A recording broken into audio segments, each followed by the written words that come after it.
오늘 본문 말씀은 지난 화요일 날 설교 준비가 다 끝났습니다. 본문이 말하는 세 가지 메시지는 너무나도 명확해서 더 이상 설교 준비를 안 해도 될 정도로 분명했습니다.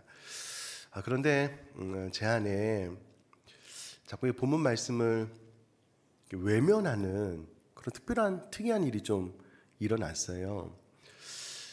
우리 성도님들께 이 어려운 시기에 좀 하나님께서 위로하고 또 힘을 주시는 그런 말씀을 주시면 좋겠는데, 오늘 세 가지 교훈 가운데 첫 번째 교훈 자체는 그렇지 않습니다.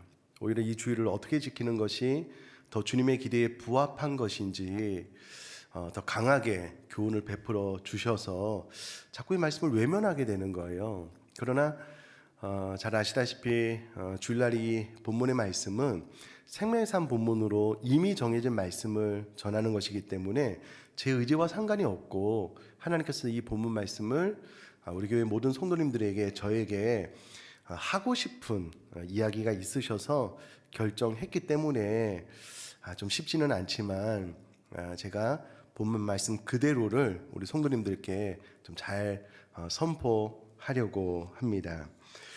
오늘 본문 말씀 1절부터 6절까지의 말씀은 예수님께서 안식일에 수종병자를 고침으로써 어떤 트러블이 발생하는 긴장관계가 형성되는 그런 내용이 기록이 되어져 있습니다. 사복음서에는 모두 다 안식일 논쟁이 기록이 되어져 있고요. 오늘 본문 앞전에도 이미 3번이나 안식일 논쟁이 있었습니다. 그럼에도 불구하고 오늘 또 본문에 안식일 논쟁이 나오는 것은 이때 당시에 종교 지도자들이 하나님의 말씀을 인위적으로, 자의적으로 해석해서 성경에도 없는 그들만의 조항을 만들어 놓고 너무나도 율법적, 형식적 종교 생활을 하고 있는 거예요. 그러나 예수님의 메시지는 언제나 사람 생명을 살리는 메시지였는데, 이 안식일 분쟁은 이 두 가지 다른 개념, 다른 생각을 뚜렷이 보여주는 사건이기 때문에 이 성경에 안식일 논쟁이 많이 기록이 되어져 있는 것입니다.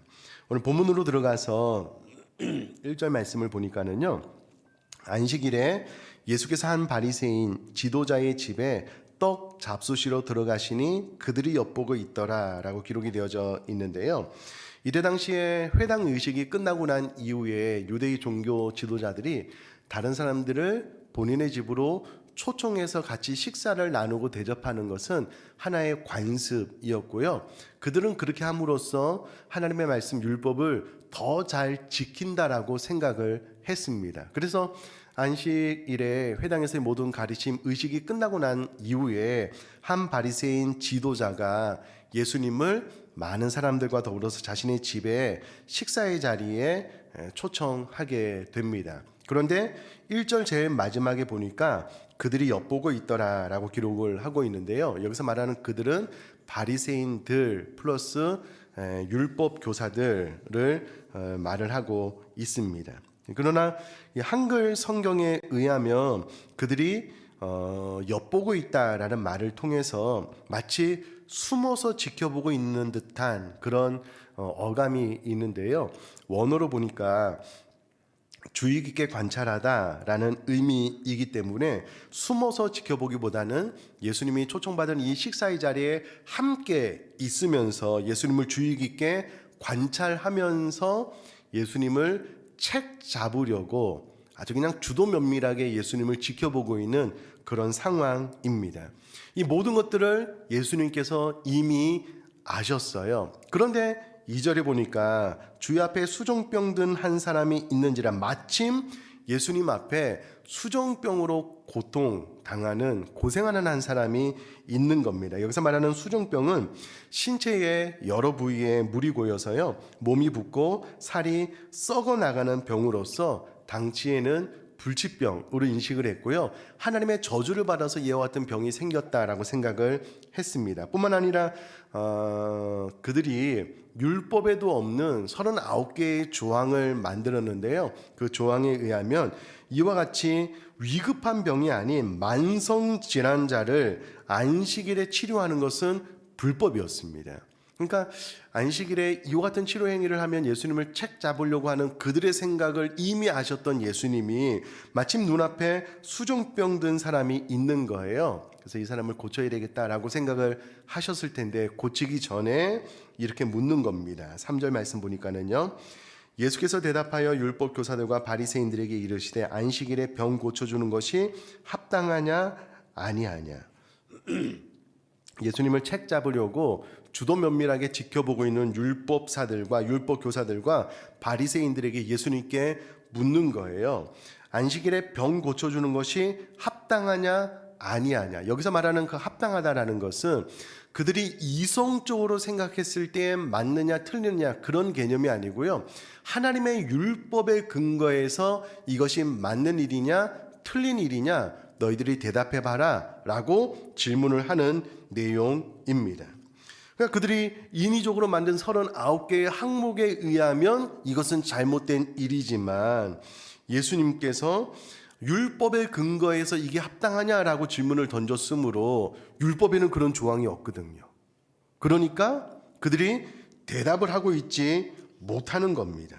그러니까 하나님의 말씀에는 그 어디에도 안식일에 병을 고치는 것을 금하는 내용이 없거든요. 그러니까 그들의 잘못된 유전 전통에 따라서 안식일에 이와 같은 환자를 고치는 것은 불법이다라고 생각을 했는데 예수님의 이 질문에는 그 누구도 반박을 할 수가 없는 겁니다. 왜냐하면 율법에는 안식일에 병을 고치는 것이 잘못됐다라는 항목이 없기 때문에 그렇습니다. 그러므로 4절에 그들이 잠잠하거늘 대답을 할 수가 없는 거예요. 이에 예수께서 그 사람을 데려다가 고쳐 보내셨다라고 기록을 하고 있는데요. 여기서 그 데려다가라는 이 단어를 원어로 보니까는요.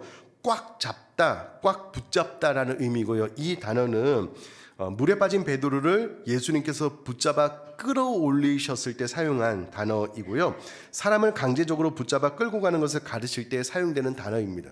예수님께서 그냥 고치셨다라고 해도 되는데 굳이 왜 꽉 붙잡아서 고쳐 보내셨다라고 4절에 기록하셨을까라고 질문을 던져보면 5절 말씀 때문에 그렇습니다. 5절 말씀을 제가 한번 읽어보면요. 또 그들에게 이르시되 너희 중에 누가 그 아들이나 소가 우물에 빠졌으면 안식일에라도 곧 끌어내지 않겠느냐 하시니 라고 기록이 되어져 있습니다. 여기서 끌어내다라는 말을 꽉 붙잡아서 건져 올리는 것을 말하는데요. 자, 생각을 해봐라. 너희들의 아들 혹은 너희들이 키우는 소가 안식일에 물에 빠지게 되면 우물에 빠지게 되면 너희들이 즉시로 끌어내지 않겠느냐? 너희들이 끌어내는 행위를 하고 있지 않느냐라고 이야기했을 때 예수님의 말씀이 맞거든요. 그들은 그들의 아들이 우물에 빠져서 숨이 넘어가는데 즉시로 강제로 끌어내서 살렸을 뿐만 아니라 그들이 키우던 소가 우물에 빠지면은요 살려야 되잖아요. 즉시로 강제적으로 끌어내서 살렸거든요. 그러니까 이와 같은 예수님의 질문에 또 대답을 하지 못하는 겁니다. 6절 말씀 보니까 그들이 이에 대하여 대답하지 못하니라 라고 기록이 되어져 있는데요. 앞에는 잠잠했는데 이제는 그 누구도 대꾸를 할 수 없는 겁니다. 왜냐하면 안식일에 이와 같이 생명을 살리는 일은 가장 급한 가장 중요한 일이었기 때문입니다. 자, 그럼 이 말씀을 통해서 예수님께서 유대 종교 지도자들에게 주시는 교훈이 무엇이냐면, 여러분 유대 종교 지도자들은요 하나님이 우리에게 주신 율법 플러스 율법에도 없는 39개의 항목을 더 만들어서 안식일을 철저히 지키려고 노력했습니다. 그러나 그것이 어느 순간 율법주의로 형식주의로 흘러가서 생명을 살리는 성경에 기록된 바른 안식일 준수를 하고 있지 못하는 거예요. 그래서 예수님께서 안식일을 잘 지키려면 당연히 회당에서 하나님 앞에 예배하는 것 플러스 생명을 살리는 일을 해야 된다라고 교훈을 하고 있는 겁니다. 그러므로 이 본문 말씀을 통해서 우리에게 주시는 첫 번째 교훈이 무엇이냐면 안식일의 주인은 예수님인 거예요. 그 예수님께서 안식일에 선을 행할 것을 교훈해 주고 있는 겁니다. 그럼 저를 한번 보시면은요, 오늘날 우리가 주일을 코로나 팬데믹 시대에 어떻게 지키고 있냐면, 일단은 안식일은 주일은 쉬는 날이기 때문에 6일 동안 하던 모든 일을 멈추고 장사도 하지 않고 쉬는 것, 아주 주일을 잘 지키고 계시는 겁니다. 이에 한 걸음 더 나아가서 이와 같이 이 어려움의 때에 현장에서 혹은 온라인으로 예배하시는 것은 아주 잘하시는 거예요. 그런데 오늘 본문은 그것만 가지고는 아니라는 거예요. 왜냐하면 그것만 가지고 이야기를 한다면 바리새인과 종교 지도자들이 지금 회당에서 모든 모임을 마치고 또 본인의 집에서 식사까지 대접하고 있으니 잘하고 있었거든요. 그러나 예수님은 거기에 플러스 이 주일은 생명을 살리는 날이다. 곧 가장 우선적으로 해야 될 일이 무엇이냐면 생명을 살리는 일로 이 주일을 지켜야 된다라고 교훈을 베풀어주고 계시는 거거든요. 그러므로 여러분 이렇게 적용을 해야 되겠죠. 이 어려운 시대에 나는 가정에서 한 걸음 더 나가서 현장에 나와서 하나님 앞에 예배함으로 주일을 잘 지키는 거야 라고 생각을 하신다면 서기관과 바리새인의 생각과 똑같은 거예요. 그런 저와 우리 모두에게 예수님은 플러스 한 가지 더 주일은 생명을 살리는 날로 지켜야 된다라고 교훈해 주고 있는 거예요. 그러면 우리는 이 주일을 하나님 앞에 나와 이렇게 예배할 뿐만 아니라 생명을 살리는 일에 더 헌신해야 되겠구나라고 이 교훈을 통해서 우리 마음속에 예수님의 음성을 듣고 순종해야 된다는 거예요. 그러면 생명을 살린다라는 것은 어떤 의미일까라고 했을 때에 가장 먼저는 우리 교회 순장님들 혹은 교사분들 다음 세대에 하나님의 말씀을 전하고 순식구들에게 하나님의 말씀을 잘 전하고 나눔으로써 그들의 생명을 풍성하게 하고 살리는 일이 곧 이 하나님의 말씀에 잘 순종하는 좋은 예가 될 것이고요. 더한다면 또 복음을 증거하는 것, 또 한 걸음 더 나아가서 주일날 예배하고 싶지만 병원에서 혹은 주일날 예배하러 나오고 싶지만 부득불 못 나오는 분들을 위해서 이 예배가 끝나고 집에 돌아가는 길에 한 번쯤 찾아가는 거예요. 찾아가서 따뜻한 선물도 주고 아니면 따뜻한 손을 만져 어루만져 주면서는 기도하고 있다고 힘을 내시라고, 그렇게 생명을 나누고 생명을 섬기는 것, 혹은 저희 순장님 교사분이 1인 1사역이 아니고 1인 다중사역을 하고 있거든요. 그러면 하나님께서 우리에게 주신 달란트가 다 다르기 때문에 우리 교사분들, 순장분들이 생명을 살리는 일에 집중할 수 있도록 그분들이 또 다른 사역을 내가 감당하는 거예요. 이 모든 것들이 생명을 살리는 주일로서 지키는 것이거든요. 제가 이 말씀을 나누기 전에 이 말씀을 외면할 수밖에 없었냐면 요즘 현장에 나와 예배하기도 쉽지 않다라고 생각을 하시잖아요. 또 그게 사실입니다.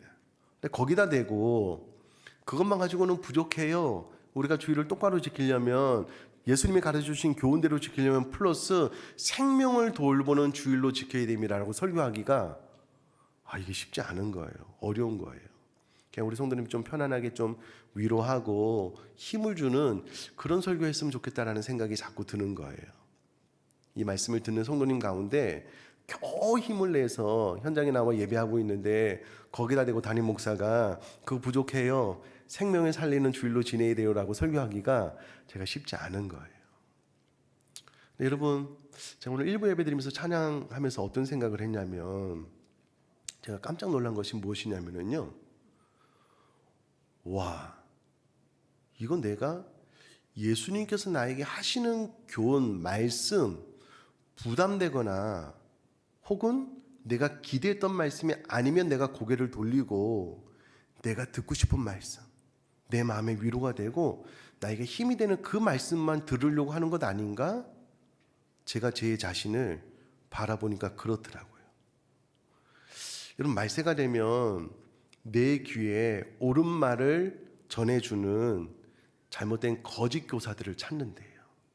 그러니까 이게 하나님의 말씀이면 하나님 말씀 그대로를 대언하고 선포해야 되는데 이 말씀을 듣는 성도님들이 좀 힘들어하고 어려울까 봐 그냥 어떻게 좀 편안하게 좀 이게 위로가 되고 힘이 되는 말씀을 전했으면 좋겠다 그런 생각을 하는 거예요. 제가 회개했습니다. 좀 무서운 생각이 들더라고요. 성도님, 사랑하는 우리 교회 모든 성도님들, 우리가 그럴 수 있어요. 우리가 좀 지치고 힘들면은요, 내가 듣고 싶은 말씀만 찾아요. 내 마음에 위로가 되고 힘이 되는. 그러나 우리 모두에게 하시는 하나님의 말씀을 나의 필요가 아닌 하나님께서 우리에게 하시고 싶은 말씀을 잘 듣는 건강하고 바른 신앙생활의 태도를 가질 수 있게 되기를 제가 주님의 이름으로 축복합니다. 그래서 그냥 이 말씀을 예수님이 가르친 교훈 그대로 전하는 거예요. 전하는 겁니다. 여러분, 이 말씀을 들은 서기관과 율법 교사들이 순종하고 변했을까요? 그렇게 안 됐습니다. 그럼 제가 질문을 한번 던져볼게요. 이 말씀을 듣는 나는 이 강단을 통해서 지금 예수님께서 우리에게 하시는 말씀이잖아요. 주일을 예배만 잘 드리는 것뿐만 아니라 플러스 생명은 살리는 일에 너희들이 헌신했으면 좋겠다. 저를 통해서 말씀하시잖아요. 자, 그러면 나의 삶은 이후로 변할까요? 변하지 않을까요? 어떨까요? 예수님, 제가 주일날 예배 참석하는 것만 해도 쉽지는 않지만 오늘 이 주일 예배에 나와서 그거 플러스 생명은 살리는 일에 헌신하라고 하니 내가 그 사역에 헌신해 보겠습니다. 나에게 힘을 주십시오. 이렇게 반응함으로 우리들의 삶이 바뀔 수 있는 저와 여러분 될 수 있기를 주님의 이름으로 축복합니다. 여러분, 서기관과 바리새인들, 율법교사들 아무리 예수님께서 바른 교훈을 전해도요 듣지 않았습니다. 바뀌지 않았고 변하지 않았습니다. 그들의 생각과 달랐고 힘들었거든요. 그러나 여러분, 그렇게 반응하지 말고 비록 힘들고 어려워도요 예수님의 말씀에 순종하다 보면 하늘의 생명이 우리에게 부어지게 될 줄 믿습니다. 뿐만 아니라 오늘 예배 마치고 돌아가는 길에 우리 사랑하는 순식구들 가운데 또 확진이 되었거나 또 몸이 불편해서 나오지 못한 분들 한번 전화드려 보셔요. 참 좋아할 거예요. 또 그런 생명을 나누는 섬김을 통하여 저와 여러분들의 마음속에 하나님의 기쁨이 부어지게 될 겁니다. 그렇게 순종할 수 있는 저와 여러분 될 수 있기를 주님의 이름으로 축복합니다. 자, 우리에게 주시는 첫 번째 교훈은 안식일의 주인인 예수님께서 안식일에 선을 행하라 라고 명령을 했기 때문에 안식일에 선을 행하는, 주일에 선을 행하는 그런 신앙생활을 해야 되겠다라고 결심을 하셨으면 좋겠고요. 두 번째는 판단하시는 분을 기억하여 겸손하라라는 내용인데요.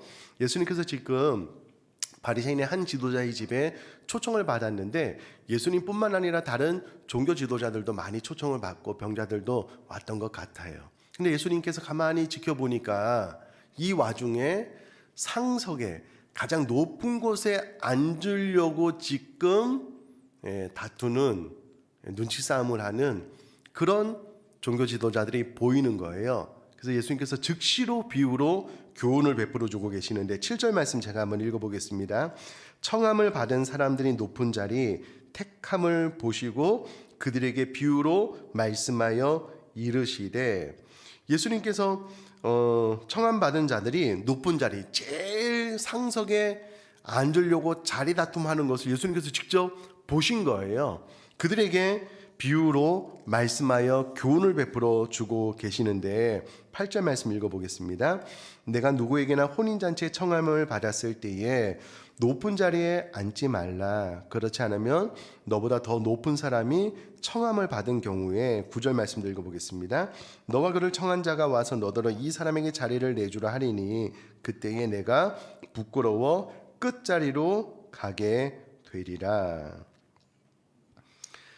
여러분, 어려운 말씀이 아니잖아요. 혼인잔치에 청함을 받았을 때에 네가 높은 자리에 먼저 앉기를 생각하지 말라는 거예요. 자, 이 구절 가운데 가장 핵심적인 구절은 14장 9절 청한 자입니다. 너와 그를 청한 자가 와서 너더러 이 사람에게 자리를 내주라.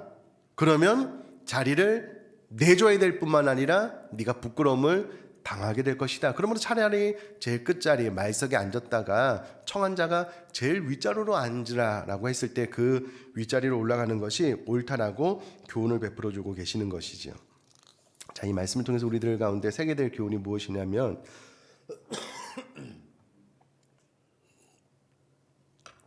지금 종교 지도자들은요, 자들이 신앙적으로 아무 문제가 없다라고 생각을 하고 있는 거잖아요. 율법이 없는 조항까지 만들면서 우리는 이 모든 것들을 철저히 지킨다라고 생각을 하고 있고, 그러므로 본인들은 상석에 앉을 자격이 된다라고 생각을 하니 초청을 받았을 때에 상석에 앉으려고 자리 다툼을 하고 있는 거예요. 그런 그들에게 예수님께서 잘 들어라. 너희들 스스로 나는 상석에 앉을 만한 그런 자격이 있다라고 생각을 하는데, 중요한 것은 너희들의 판단, 너희들의 생각, 너희들의 기준이 아니다. 청함 받은 자가 야, 너 제일 아래로 내려가. 그러면 끝이다. 청함 받은 자의 생각이 제일 중요하고 청함 받은 자의 판단이 제일 중요한 것이다. 이런 교훈인 거예요. 자, 그렇다면 우리도 신앙생활 할 때 그렇게 해야 되겠죠. 내가 나 스스로 나의 신앙생활이 참 만족스러운 건 나쁜 것 아닙니다. 좋은 겁니다. 괜찮아요. 그런데 그 기준이 내가 되면 안 되는 거예요. 결국 내 신앙생활 끝자락에 여기서 청함받은 자는 결국은 심판하실 하나님을 말씀하시는 것이거든요. 내 인생이 다 끝나고 난 후에 개인적인 종말이나 예수님 다시 재림하실 우주적인 종말에 하나님께서 내 신앙을 판단하실 텐데 그 기준을 기억을 해야 된다는 거예요. 그 하나님의 판단이 가장 중요하다는 거예요. 그 하나님의 판단을 생각하면서 겸손하게 신앙생활을 해야 된다라고 예수님께서 교훈을 베풀어주고 계시는 거거든요. 그러므로 여러분, 이 말씀 앞에 내 신앙생활의 기준이 내가 되면 안 되겠다라고 꼭 생각하셔야 돼요. 내 신앙생활을 판단하시고 결정하시는 분은 결국은 하나님이십니다. 하나님의 기준에 부합한가? 하나님이 다시 오시는 그날 내 신앙생활을 판단하실 때에 나로 하여금 하나님 가장 가까운 곳에 앉히게 하실 만큼 내 신앙은 성경적으로 말씀에 기준하여 옳은가를 늘 판단하면서 더욱더 겸손한 신앙생활을 해야 된다라고 예수님께서 이 비유를 우리에게 가르쳐주고 계시는 것 아니겠습니까? 여러분, 우리가 신앙생활 할 때요, 내 신앙생활의 판단 기준이 내가 될 때가 많아요. 혹은 그 판단 가운데 다른 사람을 갖다 대는 거예요. 내가 저 사람보다는 잘해. 내가 그래도 저 사람보다는 신앙생활 열심히 하는 것 같아요. 아니요. 절대 옳지 않습니다. 하나님, 말씀의 기준이 무엇인지 보고 그 기준에 나를 맞춰 나가는 그 하나님의 판단을 생각하면서 그래서 더 겸손하게 신앙생활을 할 수 있는 저와 여러분 될 수 있기를 다시 한번 주님의 이름으로 축복합니다. 그러므로 두 번째 우리에게 주시는 교훈은 판단하시는 분을 기억하여 겸손하라라는 거예요. 그 기준을 늘 생각하시면서 신앙생활 하시면 좋겠습니다. 코로나 팬데믹 시대에 저도 우리 교회 성도님들에게 예배에 대해서 어떤 기준을 제시해야 할까 참 고민이 많아요. 확진자가 막 10만이 넘으니까는요, 어떻게 하는 게 옳은 건가? 그러나 하나님께서 우리에게 주신 표대로 가능하면 강한 마음, 담대한 믿음으로 현장에 나오라고 도전해야 되는 것이 제가 해야 될 일이기 때문에 늘 강단에서 외치거든요. 그런데 몸이 불편하셔서 목사님, 제가 이번 주 온라인으로 예배했어요. 그런데 지나고 보니까 아니나 다를까 확진되었어요. 연락이 올 때 그분에게 정말 감사해요. 우리 모든 성도님들을 배려하는 그 태도 자세에 대해서 너무 감사해요. 혹은 몸이 불편하신 분들은 온라인으로 예배하는 거 지극히 당연한 겁니다. 다른 분들을 배려해서 오히려 그렇게 하는 것이 맞아요. 그러나 또 그렇지 않은 경우에는요, 현장으로 좀 강하고 담대한 믿음을 가지고 나오셨으면 좋겠어요. 이 부분 가운데 주님께서 어떻게 판단하실까 늘 고민이 많거든요. 지난주 TV를 보는데 대통령 후보들이 현장에 나가서 이제 유세하는 영상을 봤습니다. 큰 트럭에 대통령 후보뿐만 아니라 그를 지지하는 많은 사람들 옆에요, 구름대 같은 사람들이 모여 있더라고요. 막 열렬히 환영하면서 막 이렇게 하는데요. 여러분, 이 주변을 한번 보세요. 이 주변 이렇게 널널하게 간격을 막 50cm, 1m 뛰어서 유세에 참여하지 않더라고요. 막 어깨가 부딪히는 막 따닥따닥 참여해가지고 막 침이 튈 정도로 막 호소해. 그럼 그분들은 왜 그렇게 할까요? 왜 그렇게 할까요? 그렇게 하면 알바비가 생기거든요. 또 본인이 지지하는 후보 됐으면 좋겠다, 간절한 열망. 여러분, 그분들은 코로나 팬데믹 시대에 살고 있는 것 아닌가요? 근데 그분들은 그렇게 하시더라고요. 우리는 내가 지원하는 후보가 막 대통령이 되었으면 좋겠어 막 유세 현장이 아니고 온 천하 만물을 창조하신 하나님 앞에 예배하는 이 자리에 간격도 널널하게 마스크 쓰고 막 그렇게 예배하고 있잖아요. 그런 생각이 들더라고요. 저는 그러면 몸이 불편하고 어려워서 당연히 다른 사람을 배려해서 집에서 예배하는 걸 온라인으로 예배하는 거 좋습니다. 너무 감사하고요. 그렇게 해야 돼요. 그러나 그렇지 않은 분들은 당연히 현장에 나와서 최선을 다해서 하나님 앞에 예배하는 것이 좋지 않을까 또 그렇게 생각을 해보게 되는 거예요. 이 모든 것들에 대해서 판단하신 분은 하나님이셔요. 내가 기준이 아니고요. 하나님께서 어떻게 판단하실까라는 것을 잘 생각을 하시면 좋겠고요. 지난주 식당에서 우리 교육자들이 저도 이제 2주 동안 이게 감기인 것 같기도 하고 코로나 같기도 하고 해서 검사도 2번이나 하고 교육자들이랑 식사를 못 했거든요. 집사님이 어떤 집사님 우리 교육자들 수고한다고 식사 대접을 하셔서 식당에 가서 교육자 5명이서 식사를 하게 되었어요. 근데 그 자리에서 5명 가운데 제일 부러움의 대상을 샀던 분이 누군지 아셔요? 나반서 목사님. 본인은 확진되어서 치료를 받았어요. 이거 보여주시더라고요. 나는 6개월 동안 방역 패스. 본인 때문에 다른 사람이 또 코로나에 걸릴까 걱정을 안 하셔도 되는 거예요. 부럽더라고요. 나도 빨리 걸릴까? 그럴 필요는 없겠지만 너무 무서워하지 말고 걱정하지 말고 물론 저게 우리 어르신들 너무나도 사랑하고요. 온라인으로 예배하시면서 건강 잘 챙기셔야지만 됩니다. 그러나 그렇지 않은 분들은 또 이와 같은 시대에 하나님께서 내 예배 생활을 어떻게 판단하실까라는 것을 생각하면서 또 겸손하게 하나님 앞에 바른 신앙생활을 할 수 있도록 지혜를 구하는 거 필요할 것 같고요. 자, 3번째 마지막으로 14장 12절 말씀 제가 한번 읽어보면은요. 또 자기를 청한 자에게 이르시되 내가 점심이나 저녁이나 베풀거든 벗이나 형제나 친척이나 부한 이웃을 청하지 말라. 두렵건대 그 사람들이 너를 도로 청하여 내게 가품이 될까 하노라. 여기서 말하는 점심이나 저녁은요. 크고 작은 식사를 베풀 때에 너에게 갚을 수 있는 자들에게 식사를 대접하지 마라. 오히려 병든 자, 가난한 자, 네가 귀한 것을 베풀었을 때에 갚지 못할 자들에게 너의 사랑을 나누라. 자비를 베풀라라고 예수님께서 교훈을 베풀어 주고 계시기 때문에 3번째 교훈은 자비를 베푸는 삶을 살라라는 겁니다. 제가 화요일날 말씀 준비가 다 끝났다고 말씀을 드렸는데요. 그 후로 저도 말씀을 가지고 기도하면서 고민하잖아요. 저에게 그런 질문이 생겼습니다. 나는 신앙생활을 잘하고 있을까? 주님이 내 신앙생활을 판단하실 때에 잘했다 칭찬하실까? 저도 기도하면서 하나님께 물어야 되잖아요. 그런 시간을 갖는데 그런 생각이 들어요. 결국 신앙생활을 잘한다는 것은 예수님, 그리스도의 장성한 분량에 충만한 곳까지 자라나가는 것, 예수님 닮은 삶을 살아가는 것이잖아요. 신앙생활을 잘한다는 것은 예수님을 닮아가는 것을 의미하고 예수님처럼 사는 삶을 의미하는데 예수님께서 어떤 삶을 사셨냐면 우리를 위하여 자신의 생명을 십자가 위에 내어주는 사랑을 베푸는 삶을 사셨잖아요. 그게 기준이 돼서 제 삶을 돌아보다가 한 주간 생명 삶 쭉 묵상하는데 묵상 에세이까지 늘 다 읽거든요. 어느 날 묵상 에세이를 읽는데 마음에 큰 울림이 되었어요.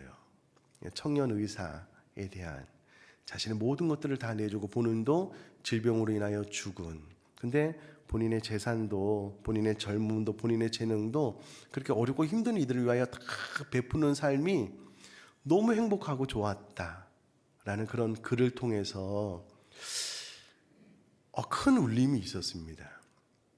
결국 예수님처럼 산다, 예수님처럼 내 생명을 우리 성도를 위하여 나눠준다라고 했을 때에 그 섬김이 너무 행복하고 좋은 거예요. 너무 감사한 거예요. 아낌없이 베풀고 나누고 섬기고 기도하고 그런 삶이 이런 삶을 사는 것이 자비를 베푸는 삶이구나라는 것을 그 묵상 메시지를 통해서 마음속에 많이 새겼거든요.